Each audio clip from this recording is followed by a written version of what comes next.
یہ جو اسرائیل کی جو مذمت ہے وہ صرف ایک ماؤتھ سروس تک محدود نہیں ہونی چاہیے. انٹرسٹنگ وڈ بی کہ اگر ایس سی او سمٹ میں ایکچولی سارے کنٹریز مل کر ایک بڑا سٹیٹمنٹ جاری کریں, بالکل آنا چاہیے, لیکن دیکھتے ہیں کہ کیا وہ کریں گے یا نہیں, کیونکہ کئی ممالک ابھی بھی اسرائیل کے ساتھ اپنے اکنامک ٹائز کا بھرپور فائدہ اٹھا رہے ہیں. لیکن یہاں پہ چین اور روس کا ایس سی او کے حوالے سے لیکن جو ہے چین اور روس کا یہاں پہ کافی مثبت کردار ہے اسرائیل کے حوالے سے. انہوں نے کسی جگہ پہ بھی اسرائیل کی حمایت نہیں کی, بلکہ انہوں نے غزہ کا کہیں نہ کہیں مقدمہ ضرور اٹھایا ہے. ناظرین, ایس سی او سمٹ تو ہونے لگا ہے, لیکن اس کا پاکستان کے جیو پولیٹیکل سچویشن پر کیا امپیکٹ رہے گا یہ ابھی بھی دیکھنا باقی ہے, کیونکہ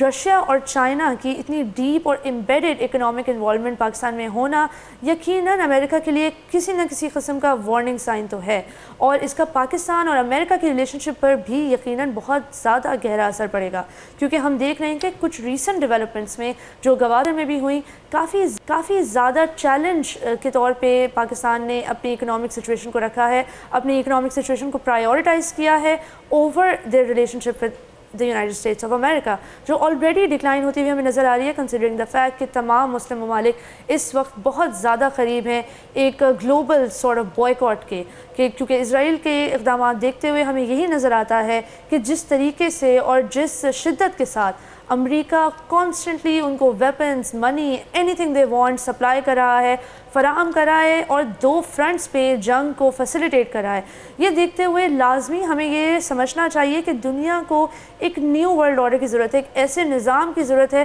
جو امریکن اکانومی کے اوپر کمپلیٹلی انحصار نہ کرتا ہو. یہ شنگھائی کوآپریشن آرگنائزیشن ہے, یہ کوئی ایک چھوٹی موٹی ہیڈز آف گورنمنٹ میٹنگ نہیں ہے. It is a very very vital opportunity for Pakistan to basically rise up on the global stage, especially the global south. کیونکہ ناظرین یہ جو ایس سی او ممالک ہیں, پورا خطہ ہے, یہ بیسکلی نیشنل ریسورسز چاہے وہ گیس ہو, آئل ہو, اس سے وہ مالا مال ہے, اور صرف اگر ان اپنے جو اپنی اسٹرینتھس ہیں اس پہ کام کر کے اکنامک اسٹیبلٹی کی طرف اس پورے خطے کی پراسپیرٹی ایک نئی جہت پہ لے کے جا سکتی ہیں. اور ایس سی او کا جو بیسکلی جس لیول کی اکنامک انٹیگریشن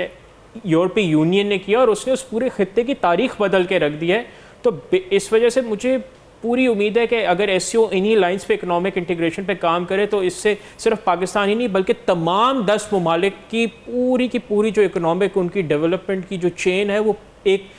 ایسی اسٹرینتھن ہو سکتی ہے کہ وہ دنیا دیکھتی رہ جائے گی. ناظرین, یہاں ہم آپ کو مزید بتاتے چلیں کہ ایس سی او پہ ہماری نظر رہے گی, ہم ایس سی او سمٹ کے ڈیولپمنٹ سے آپ کو آگاہ کرتے رہیں گے, اور مزید ایس سی او کا جو ایک امپیکٹ ہوتا ہے ہماری اپنی اکنامک سچویشن پر اور ہماری ڈپلومیٹک سچویشن پر, اس پر بھی ہم گہری نظر رکھیں گے. سبسکرائب کریں اور بیل دبائیں تاکہ کوئی خبر رہ نہ جائے.